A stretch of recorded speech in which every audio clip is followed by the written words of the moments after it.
We're going to talk about pre-flight checks on a model today, and just like its full-size counterpart, it's very important to check at regular intervals your model.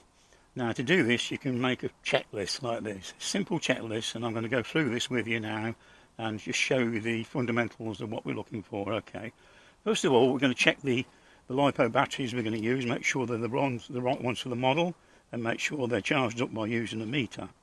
Okay, the last thing you want to do is check the wrong batteries ready to fly. Check the integrity of all connectors on there. Okay, make sure there's no solder joints gone, anything like that. It's quite easy to tug a joint and fly and not realise what's happening in the air. Is transmitter power level, battery levels adequate? So we go over to the transmitter now, switch it on, and we can check the battery levels on the meter itself. Okay, what I do is charge up the transmitter every twice times I go flying.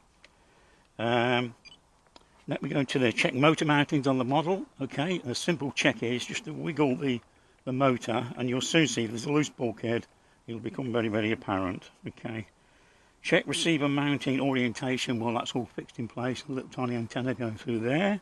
Okay, check all linkages and horns are secure. This is most important, and it's so easy to drag a control linkage in the grass or up ground. So just go around and tug on them, just as though you're walking around on a real aircraft. Check them all out and make sure everything's secure.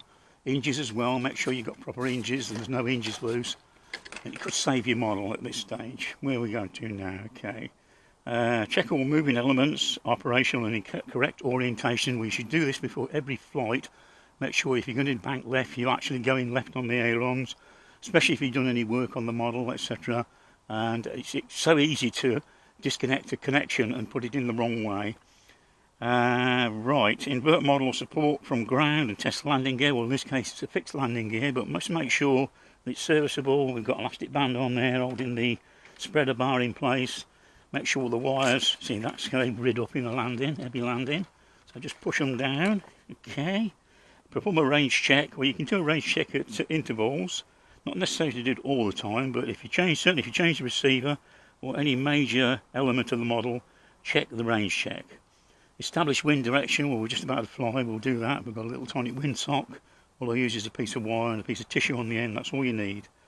And prior to takeoff, just do a final walk around, just to make sure there's no anger ash or damage in the car. Okay, and it's got here at the bottom, in the interest of health and safety, most important this time, encourage all to pitch up as a group. Well, we know there's a maximum of 6 now, so spread yourself out on the airstrip, on the correct area of the airstrip, as determined by the wind direction. So that's basically it. So if you can get into checking this on a regular basis, you won't actually need a checklist then, because you can do it from your mind. But a checklist is invaluable anyway. Even experienced pilots that have done this thousands of times, a checklist is the way to do it. Okay, so that's to check your model over, and especially if you've got a fleet of them, you don't fly them on a regular basis, it's so easy to damage them in the house or in the shed. So just make sure that you check all these elements, and happy and safe flying. Thank you.